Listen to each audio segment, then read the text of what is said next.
Karena iman adalah satu-satunya yang dapat kita berikan untuk jadi modal utama ketika masa-masa sulit itu tiba. Ketika uang tidak bisa lagi jadi jawaban, ketika tingginya pendidikan saudaraku tidak bisa menjadi jawaban dalam masa-masa sulit, ketika bahkan jabatan tinggi pun di dalam sebuah perusahaan, pride, kebanggaan, sertifikat, ijazah, diploma semuanya gak bisa menjadi jawaban, saudara. Dalam masa-masa sulit seperti itu, saudara, hanya satu, apa? Iman yang dapat membuat kita bertahan. Hanya percayanya kita kepada Tuhan lah yang akan membuat kita, saudaraku, tidak kehilangan pengharapan kepada Tuhan. Saudara, iman nampaknya sepertinya agak sedikit useless ketika semuanya baik-baik saja. Tetapi ketika kita menghadapi yang namanya turbulence, ketika menghadapi saudara goncangan yang saudara tidak pernah expect dan saudara gak pernah harapkan itu ada dan tiba, sesungguhnya saudara hanya punya satu saja yang saudara butuhkan, yaitu iman, saudara. Dan itu sebabnya, saudaraku, iman jadi sangat penting. Nah, kalau kita bicara, saudaraku, tentang warisan iman, kita semua tahu, saudara, yang namanya warisan itu harus sesuatu yang berharga, bukan? Warisan itu kita tidak akan mewarisi sesuatu yang nilainya tidak ada artinya. Tetapi warisan adalah sesuatu yang sangat berharga nilainya. Dan mungkin untuk memperolehnya, saudaraku, tidaklah mudah. Oleh sebab itu, saudaraku, semua warisan pasti memiliki nilai yang sangat tinggi. Dan perjuangan yang begitu luar biasa untuk kita peroleh. Pagi hari ini, saudara, setidaknya ada 3 hal yang bisa kita pelajari agar iman itu pantas untuk diwariskan kepada anak cucu kita. Ada 3 karakteristik daripada iman yang harus kita miliki sehingga iman itu pantas dan layak untuk kita wariskan kepada anak cucu kita. Saya ingin saudara belajar bersama-sama dengan saya pagi hari ini. Yang pertama, saudaraku, adalah sungguh-sungguh kepada Tuhan. Iman yang bersungguh-sungguh kepada Tuhan, bukan hanya iman yang hanya sekedar percaya. Saudara tahu kan, di dalam Alkitab berkata, kalau saudara berhenti sampai kata percaya kepada Tuhan, Alkitab mengatakan iblis pun percaya bahwa Tuhan itu ada. Dan bahkan iblis itu gemetar.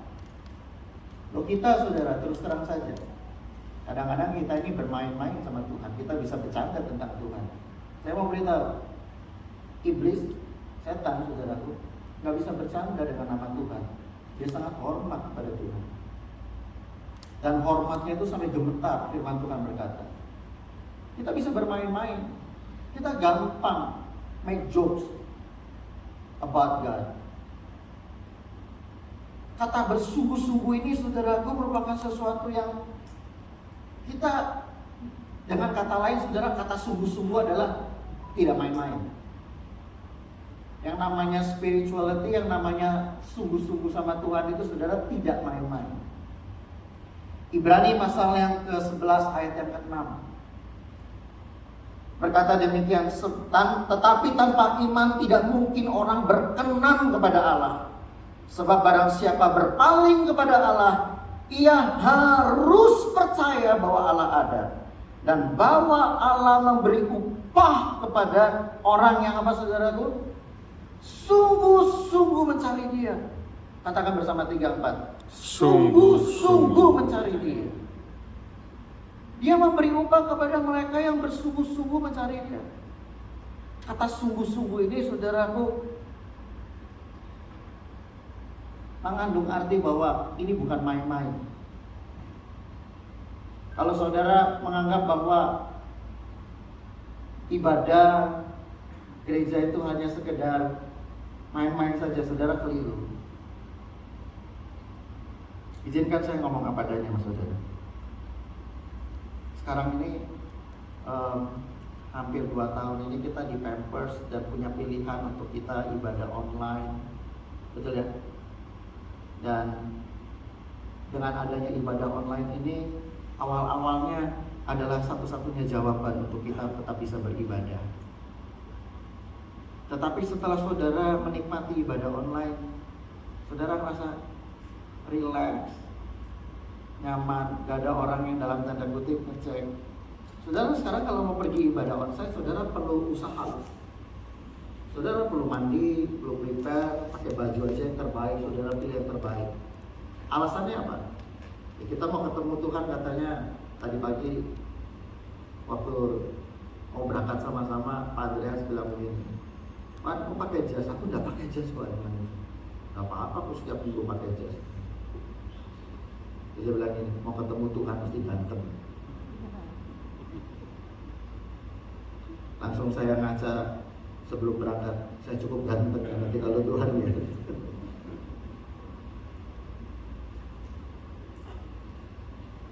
Tapi saya pikir saudara jawabannya Pak Andreas ini ada benarnya juga ya. Mau ketemu Tuhan di gereja harus ganteng.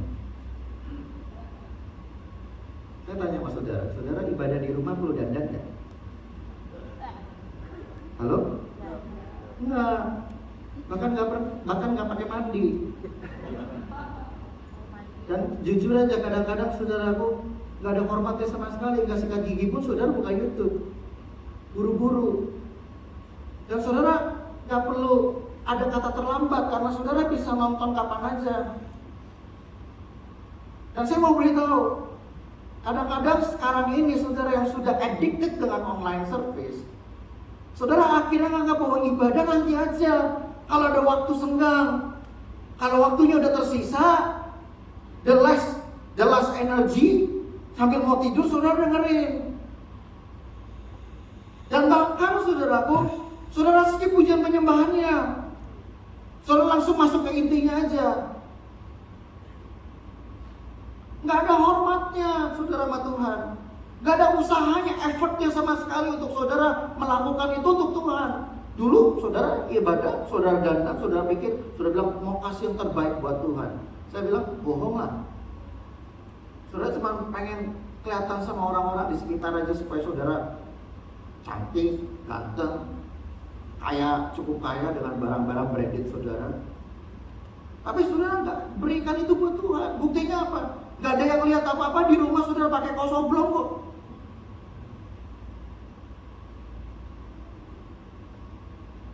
Siapa yang di rumah saudara ibadah online saudara pakai aksesoris yang terbaik yang saudara punya? Nggak ada. Karena saudara pikir nggak ada yang lihat. Dan saudara nganggap bahwa Tuhan nggak lihat-lihat itu semuanya. Gimana sungguh-sungguhnya sama Tuhan? Apa saudara mau terus main-main seperti ini?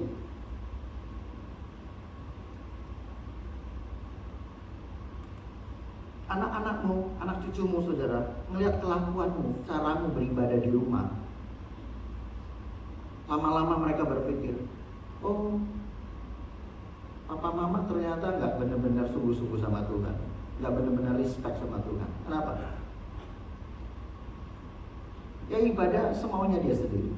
Kapan ada waktu luang, sambil makan, sambil bikin kopi, sambil bikin teh. Maaf, ibu-ibu, bahkan ada yang sambil masak. Lebih peduli sama masakan yang gak gosong daripada benar-benar fokus untuk dengarkan apa yang Tuhan mau katakan buat hidup saudara. Akhirnya saudara kehilangan banyak momen untuk Tuhan bisa bicara pribadi dengan saudara. Itu sebabnya saudaraku, saya mau kasih apresiasi buat setiap saudara yang ada di ruangan ini, yang ada di balkon. Coba boleh gak kasih kiri kanan, depan belakangnya saudara, kasih tepuk tangan dong mereka yang berusaha untuk bisa datang ke sini. Saya kasih encourage ya saudara, you have choose the right things untuk memulai lagi disiplin rohani saudara pada Tuhan. Sungguh-sungguh sama Tuhan. Kalau saudara gak sungguh-sungguh sekarang ini, kalau saudara gak serius sama Tuhan, saudara mau wariskan apa kepada anak cucu saudara? Bahwa saudara mau ngomong apa sama mereka untuk bilang bahwa jangan main-main sama Tuhan, harus serius sama Tuhan. Kalau cara kelakuanmu, cara engkau memperlakukan ibadah, cara engkau menghormati Tuhan, gak bisa engkau wariskan dengan benar pada anak cucu. Iman harus kita wariskan. Bukan hanya pada waktu di mana kau diberkati, tetapi itu diperlukan ketika kita menghadapi masa-masa sulit dalam kehidupan kita. Saudara pikir Ishak bisa bertumbuh takut akan Allah begitu saja? Tidak. Kenapa? Karena dia punya pengalaman bersama papanya Abraham. Dan dia mengalami dan dia dengar suara yang sama ketika waktu Allah berbicara kepada Abraham. Stop! Aku tahu sekarang isi hatimu. Jangan kau apa-apakan anakmu itu. Ishak dengar suara yang sama. Ishak punya pengalaman experience yang sama. How to worship God in the right attitude.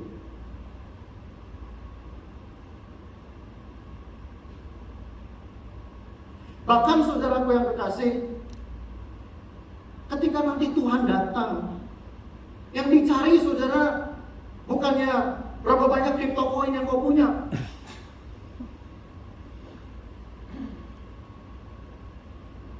Bukannya berapa banyak warisan saudaraku, harta kekayaan yang kau punya. Yang dia tanya, adakah iman di bumi ini? Dan kalau Tuhan menanyakan itu, menurut saya, dan saya pikir saudara setuju dengan saya, berarti iman adalah sesuatu yang sangat berharga yang harus kita wariskan kepada anak cucu kita. Yang percaya katakan amin. Amin. Saudara, selama 2,5 tahun ini saya di Singapura. Ada keluarga orang yang gak bisa ketemu dengan anaknya, saudara. Kangen. Dulu, saudara, pulang pergi Jakarta, Indonesia, Jakarta, Singapura atau Surabaya, Singapura itu nanti mau tiket semahal apapun bagi orang-orang kaya nanti, saudara. Tapi masa-masa pandemik, harga semahal apapun dia bisa bayar. Dia tidak bisa suruh anaknya pulang untuk ke Indonesia, hanya untuk tepuk tangan, saudara. Dia merelakan anaknya ada di sana. Dia mengurung rasa kangennya. Tetapi yang terpenting, saudaraku, adalah engkau belum punya kesempatan banyak untuk mendidik anakmu di dalam takut akan Tuhan. Engkau kaget. Banyak orang tua kaget, saudaraku. Setelah hampir 2 tahun tidak bertemu, saudaraku, sosial medianya sudah dipenuhi dengan hal-hal yang papa mamanya nggak nyangka. Kenapa anaknya bisa seperti itu? Dia pikir anaknya sudah sekolah minggu dari kecil, ikut ke gereja. Nggak nyangka kalau anaknya masa pandemik seperti ini, saudaraku, ternyata bisa berubah begitu. Tanya sih, udah ikut ibadah nak? Udah online. Gimana cara saudara ngeceknya?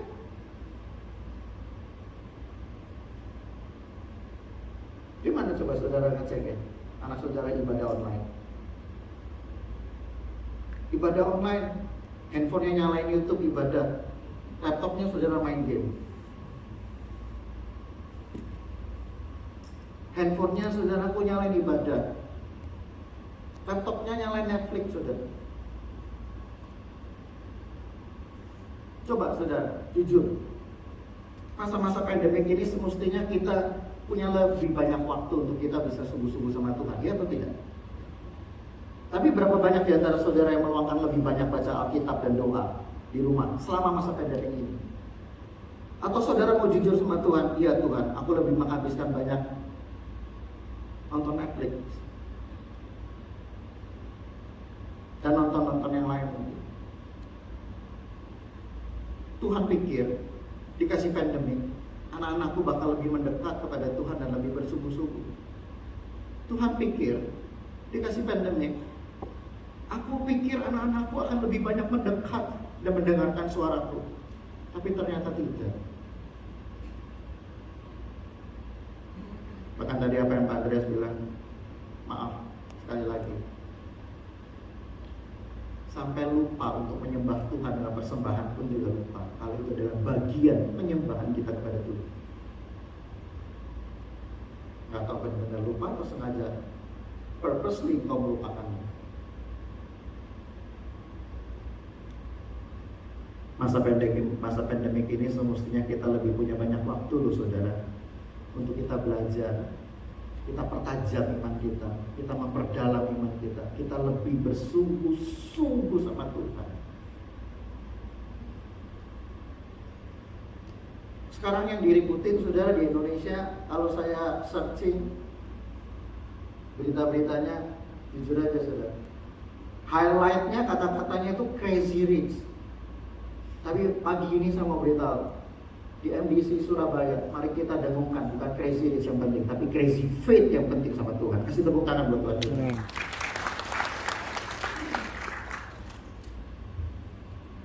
Mau seberapa kaya pun kau di hadapan Tuhan, Tuhan goncang anakmu, engkau berlutut sujud di hadapan Tuhan pun belum tentu mukjizat ketika itu juga datang, saudara.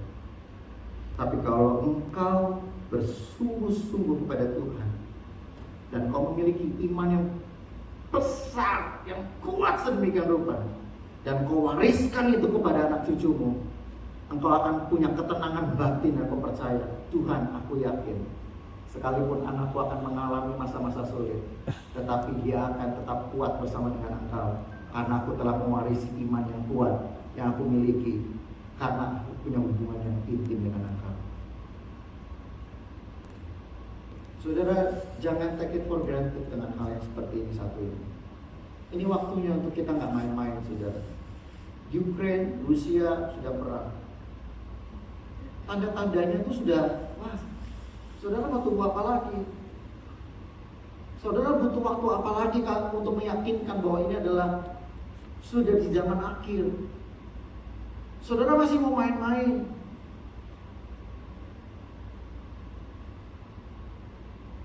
Sungguh-sungguh pada Tuhan, saudaraku. Bapak Ibu saudara yang kekasih, saya ingin saudara coba perhatikan di dalam Lukas pasal yang ke-11.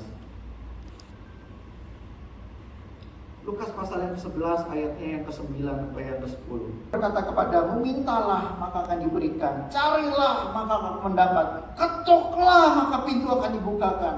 Karena setiap orang meminta, menerima, setiap orang mencari, pasti mendapat. Setiap orang yang mengetok, baginya pintu dibukakan. Apa sih arti daripada ayat ini, saudara? Bukan.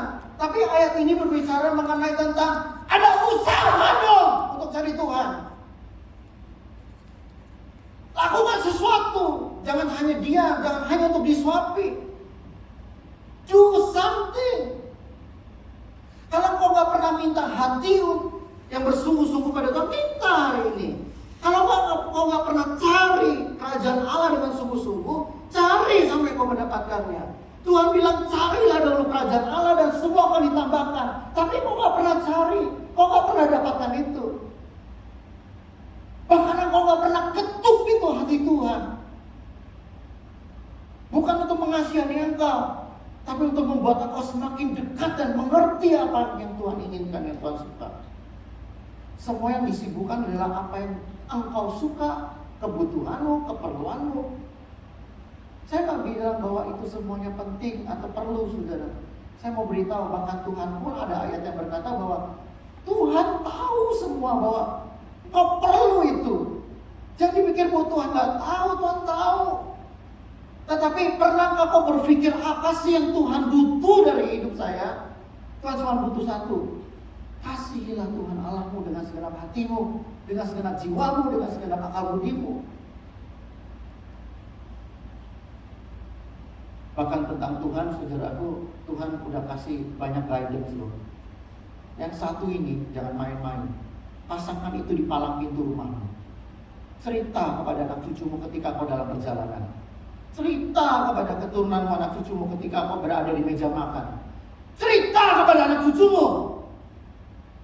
Baik atau tidak baik waktunya. Karena kau tidak tahu kapan waktu yang tidak baik itu tiba. Bapak Ibu Saudara, izinkan saya menyampaikan ini dengan hati yang tulus kepada setiap saudara dan saya. Jangan sampai Tuhan memberikan pandemik, turbulensi yang kedua, dan saudara tidak menyiapkan diri saudara, keluarga saudara, anak cucu dan generasi yang muda ini untuk mereka bersungguh-sungguh, sehingga mereka punya pengharapan dan iman yang kuat kepada Tuhan. Kalau kita tidak bisa mewarisi iman kepada generasi yang berikut, maka kita sebenarnya, saudaraku, mengalami kegagalan untuk membawa generasi muda atau generasi anak-anak cucu kita ini kepada Dia. Saudara, pendidikan bagus, Tapi saya mau beritahu, pendidikan tidaklah membuat saudara anak-anakmu kuat ketika mereka menghadapi turbulence. Jabatan, boleh-boleh saja. Gaji yang besar, yes, itu bagus. Tapi jabatan, gaji yang besar tidak membuat mereka kuat ketika menghadapi masalah. Satu-satunya yang dapat mereka bertahan adalah karena mereka punya iman yang mereka lihat dari papa dan mamanya yang kau warisi. Sampai dia bisa berkata demikian, kalau dulu papa dan mama pernah mengalami masa-masa sukar dan mereka sujud dan berdoa dan Tuhan jawab, aku yakin Tuhan yang sama yang aku sembah dan yang papa mama sembah, Tuhan yang sama juga akan menolong hidupku. Amin, saudara. Tapi kalau engkau tidak pernah mewarisi iman itu, saudara, yang punya kualitas yang nilainya tinggi, yang engkau cari, yang engkau dapatkan dengan susah payah,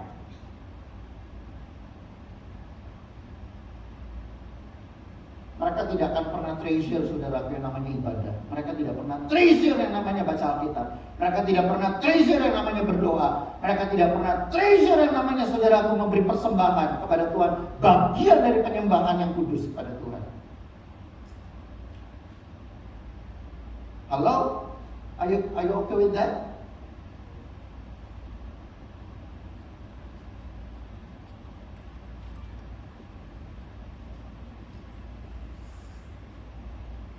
Saya sangat emosi karena saya melihat saudaraku di Singapura, sebuah negara yang semuanya mereka punya, tabungannya banyak. Tapi statistik, saudaraku, tingkat perceraian pada waktu pandemik ini, saudara, naiknya luar biasa. Orang-orang yang gak tahan mental illness, kalau dalam bahasa Jermannya gedem, saudara, wake, teriak-teriak di supermarket, di hawker, keluar rumah telanjang.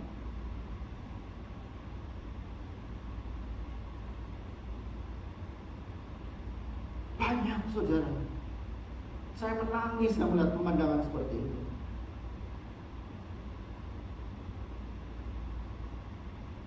Apakah kita harus melihat anak-anak cucu kita dibiarkan begitu saja tanpa persiapan, saudara? Atau saudara mau, saudara kencang, sungguh-sungguh memang susah saat ini, tapi kau punya ketenangan batin dan kau punya damai sejahtera dan kau punya confidence, percaya diri bahwa aku telah mewarisi hal yang berharga kepada anak cucu. Halo, saya mau beritahu MDC, my family, ini bukan waktunya lagi untuk main-main. Tolong beritahu sama saudara-saudaramu, tolong beritahu sama sebelahmu, suamimu, istrimu. Ini bukan tugas perempuan saja, ibu rumah tangga. Ini bukan tugas hanya, itu urusan rumah, didik anak-anak, bukan. Abraham harus bawa Ishak naik ke atas gunung. Ajarkan anakmu menyembah Tuhan dengan benar. Ajarkan kepada anakmu untuk perkatakan iman. God will provide. God will provide, Jehovah Jireh, bukan untuk kebutuhanmu. Siapa bilang Jehovah Jireh untuk kebutuhanmu? Bukan. Jehovah Jireh to worship God, untuk menyembah Tuhan. Tuhan menyediakan kambing domba untuk memberi persembahan yang terbaik kepada Dia. God first. Seek the kingdom first, then He will provide what all you need. Kita ini dibombardir dengan teologi kemakmuran, saudara. Jadi semuanya kita, berkat. Gak ada sungguh-sungguhnya sama Tuhan, gak ada radikalnya, gak ada, saudaraku. Anggap ibadah lah kalau semuanya itu sembarangan saja. Kalau saudara memang terpaksa saudara gak bisa ikut ibadah, nah saudara ibadah online, ubah cara sikapmu beribadah di rumah. Walaupun Tuhan gak lihat merek bajumu, tapi setidaknya saudaraku, berikan rasa hormatmu Tunjukkan rasa hormat kepada Tuhan dengan cara yang benar. Bukan tunjukin kepada Tuhan betapa hebat dan kayanya engkau. Ajari kepada anak-anakmu bahwa ibadah di rumah dan ibadah di gereja, saudaraku, tetap sikap attitude-nya mesti benar. Jangan terlambat. Jangan nanti aja kalau ada waktu senggang. Itu artinya Tuhan nomor sekian. Gak penting. Kan di YouTube tetap ada sampai kapanpun. Betul. Karena kita gak bisa take down. Dan kita sediakan itu, saudaraku, untuk mereka yang memang terpaksa untuk ikut ibadah nanti. Gak bisa on time. Yang kedua, saudaraku, iman yang harus kita warisi adalah iman yang punya karakteristik adalah iman yang karakteristik adalah kerendahan hati. Iman yang egonya tinggi, saudara. Lihat kitab 2 Raja-Raja pasal yang kelima, saudaraku, ayat yang 13-14. Cerita tentang Naaman. Ayat yang 13 mulai dikatakan, tetapi pegawai-pegawainya datang mendesak serta berkata kepadanya, Bapak, seandainya Nabi itu menyuruh perkara yang sukar kepadamu, bukankah Bapak akan melakukannya? Apalagi sekarang ia hanya berkata kepadamu, mandilah dan engkau akan jadi tahir. Maka turunlah. Ia dan membenamkan 7 kali, saudara, dalam sungai Yordan, sesuai dengan perkataan Nabi Abdi Allah itu. Lalu pulihlah tubuhnya kembali seperti tubuh seorang anak yang dia menjadi tahir. Saudara, Naaman ini jenderal besar, saudara, di Syria, Aram. Bahkan waktu dia mau masuk tanah Israel, saudaraku, dia ketemu raja dulu, sampai raja bilang, Tuhankah aku untuk menyembuhkan engkau? Waktu dia datang ke Elisa, setidaknya Elisa kasih hormat dong. Senior pastornya nyambut dong, kasih salam dong, betul gak? Enggak loh, saudara. Pembantunya, bujangnya suruh nemuin, kasih tahu sama Naaman. Saya celup 7 kali di sungai Yordan. Ngamuk dia, saudaraku. Mau pulang dia. Gak ada sungai yang lebih baik apa di sana? Tetapi pegawainya bilang gini, kalau dia suruh hal yang sulit, tuanku pasti nurut. Sekarang cuma suruh benamkan aja 7 kali. Lakukan aja lah, saudara. Kalau benemin 1 kali, 2 kali, oke, saudara. Tapi kalau 7 kali itu bicara soal tentang pride. Yang ke-6 itu sudah dia pikir gini, ya apa kalau aku ini gak sembuh? Benar-benar look stupid, bener gak? Tapi masuk yang pertama, kedua cepat sudah, ketiga cepat, yang keempat mulai lambat sudah. Mikir panjang. Yang kelima, saudaraku, pride-nya hancur sudah. Yang keenam, saudaraku, dia mungkin sudah nangis. Kenapa? Karena dipermalukan, karena ditonton semua sama anak buahnya. Yang ketujuh itu, saudara, dia sempat ambil nafas panjang. Dia bilang ini, benar-benar bodoh aku kalau benar aku gak sembuh.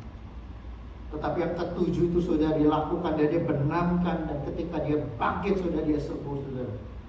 Terjadi transformasi yang luar biasa dalam hidupnya. Ketika waktu egonya hancur dan dia merendahkan hati di hadapan Tuhan Allah Israel, saudaraku. Coba lihat kitab 2 Raja-Raja pasal yang kelima ayat ke-17. Apa yang Naaman lakukan? Dia maksa, saudara. Dia maksa mau kasih love gift sama Elisa. Elisa bilang, no. Akhirnya Naaman bilang gini, akhirnya berkatalah Naaman, jikalau demikian, biarlah diberikan kepada hambamu ini tanah sebanyak muatan sepasang bagal. Sebab hambamu ini tidak lagi akan mempersembahkan korban bakaran atau korban sembelihan kepada Allah lain, kecuali kepada Tuhan Allah Israel yang hidup. Kasih tepuk tangan dong, saudara. Ini jenderal besar loh. Panglima loh, saudara. Konon, saudara, dalam komentari Bible, tanah sebagal itu untuk apa sih, saudara? Dibawa ke tanah, dibawa ke negerinya buat apa? Untuk apa, saudara? Bikin tungku? Enggak. Tanah sebagal itu dijadikan fondasi untuk mesbah. untuk dia menyembah korban bakaran kepada Tuhan. Dia ganti fondasinya. Dia ganti fondasi dasar hidupnya dia. Bukan lagi kepada Allah ilah yang lain, tetapi kepada Allah orang Israel yang hidup. Maukah saudara ganti dasar hidupmu hanya kepada Kristus Yesus? Dan bukan yang lain? Atau di rumahmu kau punya banyak mesbah yang lain yang kau pikir bisa diandalkan dalam hidupmu? Ganti dengan mesbah kerendahan hati di hadapanmu. Kalau kau mau menyembah, itu menyembah dengan lututmu, dengan kerendahan hati, dengan cucuran air mata, dengan hati yang hancur. Jangan datang dengan kebanggaan, dengan sebuah kesombongan ego. Yang ketiga, saudara, yang terakhir, iman yang seperti apa yang pantas engkau wariskan adalah iman yang gigih dan tidak mudah menyerah. Kalau kau dapatinnya gampang, engkau nggak akan treasure itu, betul?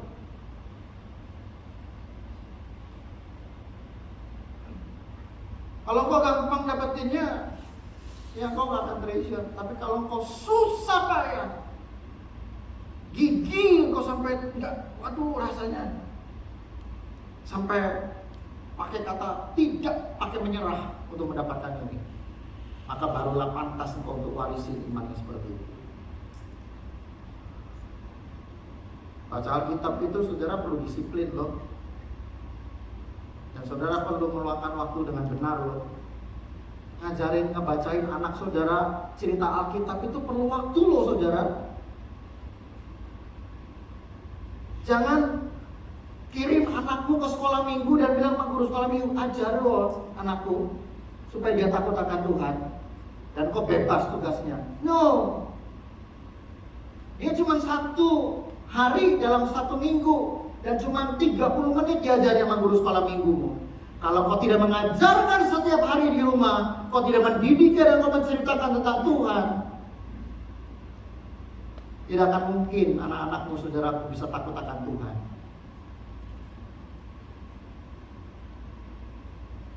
Saya terkesan dengan sebuah cerita perempuan Sirofenisia saudara yang datang. Matius pasal 15 ayat 25-28. Tetapi perempuan itu mendekat dan menyembah dia sambil berkata, Tuhan tolonglah aku. Tetapi Yesus jawab, gak patut lo ngambil roti yang disediakan bagi anak-anak dan melemparkannya kepada anjing. Kata perempuan itu, benar Tuhan. Namun anjing itu makan remah-remah yang jatuh dari meja tuannya. Maka Yesus menjawab dan berkata kepadanya, hai ibu, besarlah imanmu. Sekali lagi, hai ibu apa? Besar imanmu. Maka jadilah kepadamu seperti yang kau kehendaki. Dan seketika itu juga anaknya sembuh. Saudara, siapa sih yang mau di sini maaf ya sekali lagi, di anjing-anjingin? Kalau saudara ngadepin seperti kayak perempuan ini udah desperate segala macam begitu, mungkin saudara akan ngomong gini, cuman lu tak yang bisa. Emangnya nggak ada pilihan lain?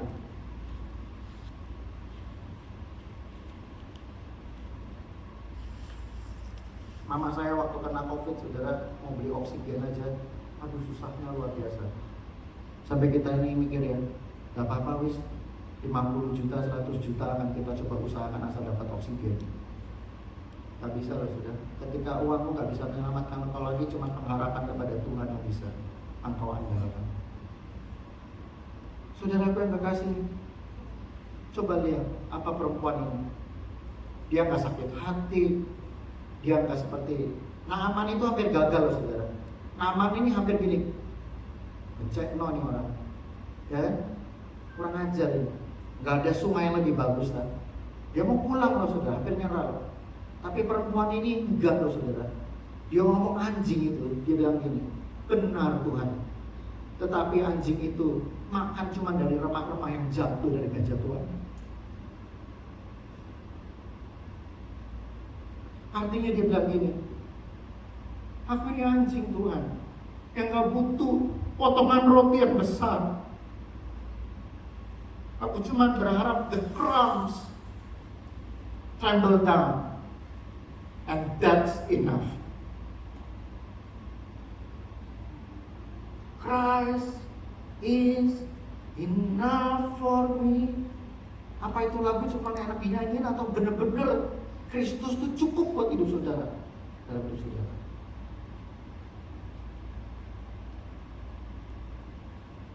Ibrani pasal yang ke-6 ayat yang ke-11 sampai 12. Tetapi kami ingin supaya kamu masing-masing menunjukkan kesungguhan yang sama untuk menjadikan pengharapanmu suatu milik yang pasti sampai pada akhirnya, agar kamu jangan menjadi lamban, tetapi menjadi penurut-penurut mereka yang oleh iman dan kesabaran mendapat bagian daripada apa yang dijanjikan oleh Allah.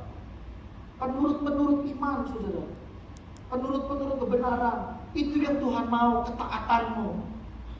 Gigih. Gak mudah menyerah. Terus ikut Tuhan. Terus setia. Terus ikut Tuhan sampai akhir hidupmu. Terus jangan kendor. Lebih bersungguh-sungguh. Kobarkan, saudaraku, semangatmu kepada Tuhan. Saya tutup dengan sebuah kata-kata ini, saudaraku. Oral Roberts mengatakan, success without a successor is failure. Sehebat apapun